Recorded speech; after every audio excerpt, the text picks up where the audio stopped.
मेरी एक पीआईएल चल रही है भारत की डेमोग्राफी के ऊपर।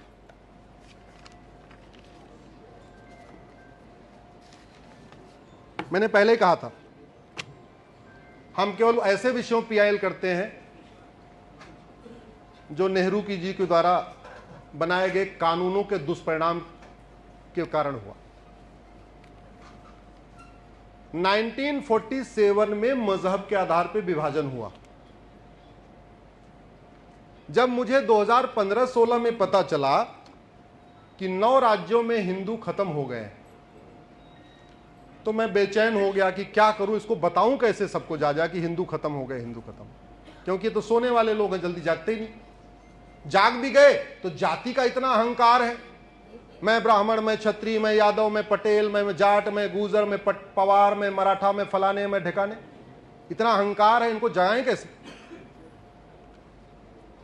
तो मैंने एक पीआईएल फाइल किया कि भैया 9 राज्यों में हिंदू खत्म हो गए, इनको अल्पसंख्यक का दर्जा दे दो।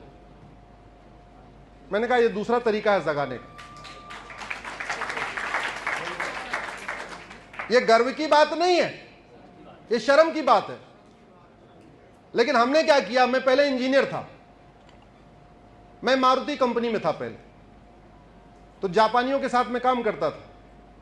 वहां से मैंने एक रिवर्स इंजीनियरिंग सीखा कि जो काम ऐसे नहीं होता वो ऐसे होता है।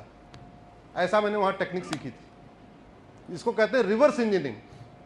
तो मैंने एक पीआईएल फाइल किया कि भारत के 9 राज्यों की डेमोग्राफी बदल चुकी है, जिलों के हिसाब से 200 जिलों की डेमोग्राफी बदल चुकी है, तहसील के हिसाब से 6000 तहसीलों में से 1500 तहसीलों की डेमोग्राफी बदल चुकी है।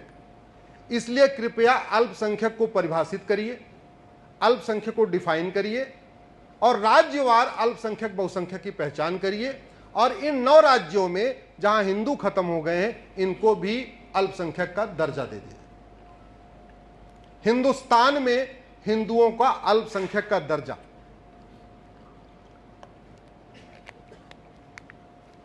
कुछ लोग हमसे नाराज भी हुए, ये क्या कर रहे हैं, हिंदुस्तान में हिंदुओं को अल्पसंख्यक बना रहे हैं। मैंने उनको बताया कि देखो भैया, आप नाराज तो हो रहे, लेकिन मैं बताऊं कैसे सबको जाएगा कि आप अल्पसंख्यक हो। मानेंगे ही नहीं। जब तक सुप्रीम कोर्ट सरकार को नहीं कहेगी तब तक ये मानने वाले नहीं। सुप्रीम कोर्ट ने नोटिस इशू कर दिया सरकार को, आप राज्यवार इनकी जनगणना करिए। बाकी तो छोड़िए, जनगणना 10 साल के बाद होती है ना, और वोटर लिस्ट हर चुनाव के पहले अपडेट होती है। जैसे अभी 2024 का चुनाव हुआ है, वोटर लिस्ट अपडेट हो गई। आप उत्तर प्रदेश में एक बार 1999 की लोकसभा और 2024 की लोकसभा अंतर हुआ 25 साल का। इस 25 साल पुरानी और नई वोटर लिस्ट को कंपेयर करके देख लीजिए। जहां पुराने लोग हैं, अपने आप मुरादाबाद की वोटर लिस्ट 1999 वाली उठा लीजिए, आज वाली उठा लीजिए, देख लीजिए, आपकी नींद गायब हो जाएगी। वो कहते नहीं, बिस्तर के नीचे सांप पड़ा हुआ है लेकिन आराम से सो रहे हैं क्योंकि देखा ही नहीं। जब तक नहीं देखा कोई बात नहीं, पड़ा है तो पड़ा है। वो भी सांप भी मस्ती में पड़ा हुआ है, सांप भी धीरे धीरे वहां पे अपने सपोले और तैयार कर रहा है, ऊपर वाला सोने वाला भी मस्त है, सो रहा है।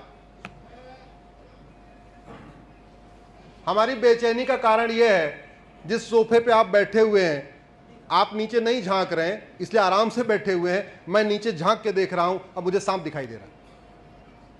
यह हमारी बेचैनी का कारण। इसीलिए Monday to Friday supreme court, Saturday Sunday बाहर।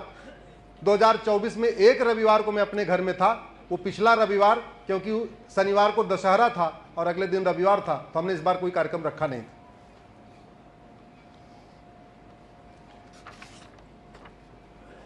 पर वोटर लिस्ट के हिसाब से मैं बता रहा हूं, 1999 की वोटर लिस्ट और 2024 की वोटर लिस्ट के कंपैरिजन के हिसाब से बता रहा हूं। आगरा, अलीगढ़, अंबेडकर नगर, अयोध्या, अमेठी, अमरोहा, औरैया, आजमगढ़ की डेमोग्राफी बदल चुकी है। बदायूं, बागपत, बहराइच, बलिया, बलरामपुर, बांदा की डेमोग्राफी बदल चुकी है। बाराबंकी, बरेली, बस्ती, बिजनौर, बुलंदशहर, चंदौली की डेमोग्राफी बदल चुकी है। चित्रकूट, देवरिया, एटा, इटावा, फर्रुखाबाद, फतेहपुर, फिरोजाबाद की डेमोग्राफी बदल गई है। गौतम बुद्ध नगर, गाजियाबाद, गाजीपुर, गोंडा, गोरखपुर, हमीरपुर की डेमोग्राफी बदल गई है। हापुड़, हरदोई, हाथरस, जालौन, जौनपुर, झांसी, कन्नौज की डेमोग्राफी बदल गई है। कानपुर, कासगंज, कौशाम्बी, कुशीनगर, लखीमपुर, ललितपुर, लखनऊ की डेमोग्राफी बदल गई है। महराजगंज, महोबा, मैनपुरी, मथुरा, मऊ, मेरठ की डेमोग्राफी बदल गई है। मिर्जापुर, मुरादाबाद, मुजफ्फरनगर, पीलीभीत, प्रतापगढ़, प्रयागराज की डेमोग्राफी बदल गई है। रायबरेली, रामपुर, सहारनपुर, संत कबीर नगर, संत रविदास नगर, संभल की डेमोग्राफी बदल गई है। शाहजहांपुर, शामली, श्रावस्ती, सिद्धार्थनगर, सीतापुर की डेमोग्राफी बदल गई है। सोनभद्र, सुल्तानपुर, उन्नाव और वाराणसी की डेमोग्राफी बदल गई। और केवल ये 1999 की वोटर लिस्ट और 2024 की वोटर लिस्ट के हिसाब से बता रहा हूं। आप अगर थोड़ा सा 1-2 दिन प्रयास कर लीजिए, 25 साल पुरानी अपने वार्ड की लिस्ट और 25 आप वर्तमान वोटर लिस्ट, वार्ड की वोटर लिस्ट, जहां पार्षद का चुनाव होता है तो वोटर लिस्ट बनती है ना, केवल 25 साल पुरानी और वर्तमान वोटर लिस्ट को एक बार कंपेयर करके देख लीजिए। पहले कितने वोटर थे, कितने परसेंट हिंदू थे, आज कितने वोटर हैं तो कितने परसेंट हिंदू, एक बार करके देख लीजिए। आप गांव में रहते हैं, अपने ग्राम सभा की वर्तमान वोटर लिस्ट और 25 साल पुरानी वोटर लिस्ट देख लीजिए। आप अपने विधानसभा की वर्तमान वोटर लिस्ट और 25 साल पुरानी वोटर लिस्ट देख लीजिए। आप अपने लोकसभा की वर्तमान वोटर लिस्ट और 25 साल पुरानी वोटर लिस्ट देख लीजिए। फिर आपको भी किसी को कुछ कहना नहीं पड़ेगा, आप खुद ही बेचैन हो जाएंगे। फिर आपको अपने आने वाले बच्चों की भविष्य की चिंता शुरू हो जाएगी। फिर आपको लगेगा कि संघ के प्रचारक हमें रोज जगाते रहते हैं। फिर अभी तो संघ के प्रचारक आपको जगाने आते हैं, फिर संघ के प्रचारकों के पीछे आप पीछे चलना शुरू कर देंगे। और इस डेमोग्राफी में बदलाव का 3 कारण है: घुसपैठ, धर्मांतरण और जनसंख्या विस्फोट। 3 कारण है। आप में से कितने लोगों के 5 से ज्यादा बच्चे हैं? जरा हाथ उठाएं। 5 से ज्यादा कोई नहीं? अच्छा, 2, बहुत बढ़िया। बाकी तो छोड़िए, मैं आपको दिल्ली में 1000 परिवार दिखा सकता हूं 15 से 25 बच्चे वाले। मैं आपको गाजियाबाद में 1000 परिवार दिखा सकता हूं 15 से 20 बच्चे वाले। और इसके लिए भी कोई बहुत रॉकेट साइंस नहीं करना है। एक बार अपने जेलर से मिलिए, अपनी जेल में जो जेलर होता है वहां परिवार का विवरण भी लिखा जाता है, जो अपराधी पकड़े जाते हैं। और उनसे पूछिए, आपके यहां जो लोग जेल में बंद हैं उनका रेशियो क्या है। चाहे गाजियाबाद के जेल का रेशियो उठा के देख लीजिए, चाहे अपने मुरादाबाद की जेल का रेशियो उठा के देख लीजिए, और वहां परिवार का ब्यौरा ले लीजिए, आपको खुद समझ में आ जाएगा। घुसपैठ, धर्मांतरण, जनसंख्या विस्फोट, इन तीनों को रोकना नितांत आवश्यक है। और तीनों को अलग अलग देशों ने रोक के दिखाया है, सक्सेसफुली रोक के दिखाया है। चीन ने इन तीनों को रोक के दिखाया। चीन में घुसपैठ कभी सुना आपने कोई घुसपैठ करता हो? चीन में आपने कभी सुना धर्मांतरण कोई करता हो? चीन में आपने कभी सुना कि कोई 2 से ज्यादा बच्चा पैदा करता हो? नहीं। सठे साठ्यम समाचरित, भय बिन होय न प्रीत, यह सिद्धांत भारत का है। भगवान श्री राम ने कहा था भय बिन होय न प्रीत, भगवान कृष्ण ने कहा था सठे साठ्यम समाचरित। दुनिया के जिन देशों ने इसको अपना लिया वहां शांति है, समृद्धि है, खुशहाली है, विकास है। और जिन्होंने झूठे मानवाधिकार के नाम पे सबको आजादी दे दिया, वहां अराजकता है, अशांति है, बदहाली है। भगवान के जितने अवतार हुए, चाहे भगवान परशुराम ने जिन्हें अवतार लिया, भगवान कृष्ण ने अवतार लिया, भगवान बुद्ध ने अवतार लिया, या भगवान कृष्ण ने अवतार लिया, इन्होंने अवतार किस लिए लिया था? धर्म की जय करने के लिए या धर्म का नाश करने के लिए? जोर से बोलिए जरा। याद रखिएगा, धर्म की जय करने से अधर्म का नाश नहीं होता, अधर्म का नाश करने से धर्म की।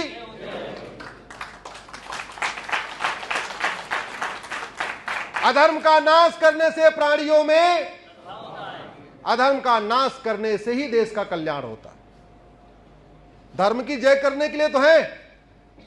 दुनिया के सबसे ज्यादा कथावाचक हमारे देश में, दुनिया के सबसे ज्यादा मंदिर हमारे देश में, दुनिया के सबसे ज्यादा सामाजिक संगठन हमारे देश में, दुनिया के सबसे ज्यादा सांसद विधायक मंत्री हमारे देश में, दुनिया के सबसे ज्यादा नेता अभिनेता लेखक बुद्धिजीवी पत्रकार कलमकार हमारे देश में। फिर जो समस्या भारत में है वो चीन में क्यों नहीं है? जो समस्या भारत में वो सिंगापुर में क्यों नहीं है? जो समस्या भारत में वो जापान में क्यों नहीं है? बाकी तो छोड़ो, जो समस्या भारत में वो दुबई में क्यों नहीं?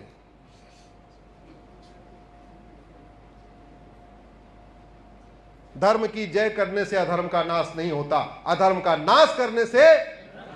और वैसे भी पहले 4 वर्ण हुआ करते थे। धर्म की जय कौन करता था? ब्राह्मण। अधर्म का नाश कौन करता था? आज की डेट में छत्री कौन है? अरे ये थानेदार, हवलदार, कप्तान, कलेक्टर, ये छत्री वाला काम तो कर रहे हैं। और कर क्या रहे हैं? इनको वेतन भत्ता। ये जज क्या कर रहे हैं? यही तो है, पकड़ो, जो अपराध करे उसको दंड दो, यही तो काम है। अवैध निर्माण रोको, ड्रग स्मगलिंग रोको, नशा तस्करी रोको, मानव तस्करी रोको, मिलावटखोरी रोको, कालाबाजारी रोको, घुसपैठ रोको, धर्मांतरण रोको। ये किसका काम है? पुलिस प्रशासन, न्यायपालिका। तो छत्री वाला काम वही कर रहे। हमारे पास सब कुछ है, डॉक्टर अच्छे हैं लेकिन दवाई अच्छी नहीं। और एक एग्जांपल आपको देता हूं। 2016 में 17 में हमारे राज्य में किसकी सरकार बनी? 2017 में किसकी सरकार बनी? योगी जी की। 2018 में तिरंगा यात्रा में चंदन गुप्ता की हत्या हुई थी, कासगंज में हुई थी ना? फांसी हुई क्या? नागरिकता खत्म हुई क्या? 100% संपत्ति जब्त हुई क्या? डॉक्टर तो अच्छा है लेकिन क्या गड़बड़ है? दवाई। डॉक्टर अच्छा है लेकिन दवाई। और याद रखिएगा, डॉक्टर बीमारी ठीक नहीं करता, ये गलत परसेप्शन है। दवाई बीमारी कौन ठीक करता है? दवाई। शरीर में डॉक्टर जाता है, दवाई जाती है। शरीर में इंजेक्शन जाता है, शरीर में टैबलेट जाती है, शरीर में वैक्सीन जाती है, शरीर में कैप्सूल जाता है। तो बीमारी कौन ठीक करता है? डॉक्टर या दवाई? दवाई। 2000 योगी जी पकड़वा तो सकते हैं, बुलडोजर भी चलवा सकते हैं, लेकिन नागरिकता खत्म कर सकते हैं क्या? नहीं। फांसी दे सकते हैं क्या? उसके लिए न्यायपालिका है, उसके लिए कोर्ट है, और कोर्ट फांसी तब देगी जब वो कानून होगा। मैं आपके सामने कुछ लिस्ट अभी बताता हूं। अभी रामगोपाल मिश्रा की हत्या हुई ना, इसके पहले राजू की हत्या हुई, कृष्णा की हुई, शिवम की हुई, बादल की हुई, नीलेश की हुई, कमलेश की हुई, गंगाराम की हुई, डॉक्टर नारंग की हुई, रतनलाल की हुई, अभिजीत की हुई, रामलिंगम, रिंकू शर्मा, ध्रुव त्यागी, चंदन गुप्ता कासगंज, बंधु प्रकाश, रचित जाट, आद्या, अमृता, भावना, अभिलाषा, वीना, दीपा, छवि, दृष्टि, इशिका, एकता, लक्षिता, रिया, नीना, कनिषा, हर्षिता, प्रियंका, अंकित शर्मा, दिलवर नेगी, ट्विंकल शर्मा, किशन भरवाड़, अंकित सक्सेना, कमलेश तिवारी लखनऊ गला काट के मारा, निकिता राजपूत फरीदाबाद, कन्हैया लाल, उमेश कोले, नेहा, साक्षी, उर्वी, मानसी, रूबी, ममता, रविता, अंजलि, निधि, अदिति। ये मैं वो नाम ले रहा हूं जिनकी जघन्य तरीके से हत्या हुई है और जिनकी खबरें पेपर में निकली हैं। मैं उन बेटियों का नाम ले रहा हूं जिन्होंने ना किया तो गोली मार दिया और हां किया तो बाद में फ्रिज में काट के फ्रिज में डाल दिया। उनका नाम ले रहा हूं जिसने कभी भजन गाया तो उनके ऊपर हत्या हो गई, कभी शोभा यात्रा निकाली तो हत्या हो गई। इसमें से किसी हत्यारे को फांसी हुई? जोर से बताइए। किसी हत्यारे को आजीवन नागरिकता खत्म हुई? जब नहीं हुआ तो भय कैसे पैदा होगा? कानून का खौफ कैसे आएगा? इसलिए मैं कहता हूं दुबई में हिंदू मात्र 15% है, मात्र 15%, फिर भी अपने आप को सुरक्षित महसूस करते हैं, और यहां 80% हैं फिर भी कई बार असुरक्षित महसूस करते हैं। तो दो कारण है, एक संगठित नहीं है और दूसरा नियम कानून घटिया। नियम कानून बदलना जरूरी है। डॉक्टर बदलने से बीमारी ठीक नहीं होती है, दवाई बदलना जरूरी है। और जो ये डेमोग्राफी बदल रही है उसका पहला कारण है धर्मांतरण। आप बताइए, धर्मांतरण राष्ट्र की सुरक्षा के लिए खतरा है कि नहीं? जोर से बोलिए जरा। धर्मांतरण देश की एकता अखंडता के लिए खतरा है कि नहीं? धर्मांतरण देशद्रोह है कि नहीं? धर्मांतरण एक संगठित अपराध है कि नहीं? ऑर्गेनाइज क्राइम है कि नहीं? धर्मांतरण अपने आप में वेजिंग वॉर है कि नहीं? एक तरीके से इनडायरेक्ट वॉर है कि नहीं? जो राष्ट्र की सुरक्षा के लिए खतरा हो उसके लिए हमारे पास एक कानून है, एनएसए, नेशनल सिक्योरिटी एक्ट। जो देश की एकता अखंडता के लिए खतरा हो उसके लिए हमारे पास एक कानून है, यूएपीए।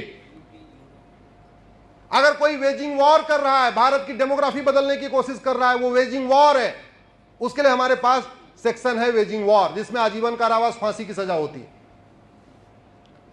जो देशद्रोह है उसके लिए भी धारा है, संगठित अपराध के लिए धारा है। यूपी में गैंगस्टर है, गुजरात में गुजकोका है, महाराष्ट्र में मकोका है, हर राज्यों का अपना अपना कानून है।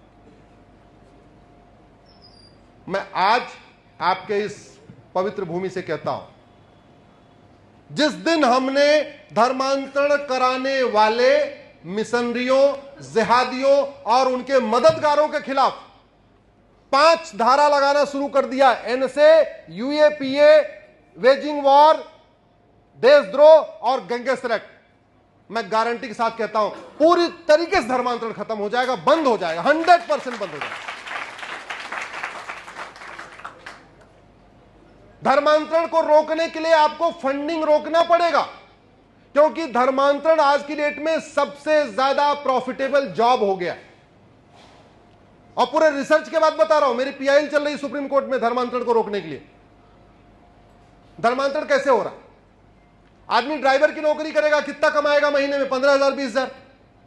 इंजीनियर बन जाएगा, कितना कमाएगा महीने में? 50,000 रुपए। एमबीए कर लेगा, 50-60,000, 1 लाख रुपए। धर्मांतरण कराने वाले 4 से 5 लाख रुपए महीने कमाते। एक परिवार का 1 लाख मिलता है और महीने में 4-5 परिवार को ढूंढना बहुत मुश्किल काम नहीं है। बाकी तो छोड़ो, अपनी जाति में तो आसानी से ढूंढ सकते। कोई सरोज है तो सरोज, जितने सरोज हैं उसके रिश्तेदार नातेदार हैं, उनको थोड़ा भड़काना है और कहना देखो ये गड़बड़ था, मैंने तो छोड़ दिया, वो भी छोड़ देंगे। 5 परिवार को कन्वर्ट किया, 5 लाख रुपए कमाया, मान लो 2 लाख रुपए उनके ऊपर थोड़ा खर्च भी कर दिया, थोड़ा कुछ कपड़े उपड़े बांट दिए, कुछ कर दिए, 3 लाख रुपए महीने कमा रहा है कि नहीं कमा रहा है? ये प्रॉफिटेबल धंधा है। ये तब बंद होगा। और इसकी फंडिंग कहां से आ रही है? इसकी फंडिंग आ रही है ड्रग से। तो ड्रग स्मगलिंग हमारे लिए दोहरी मार कर रहा है।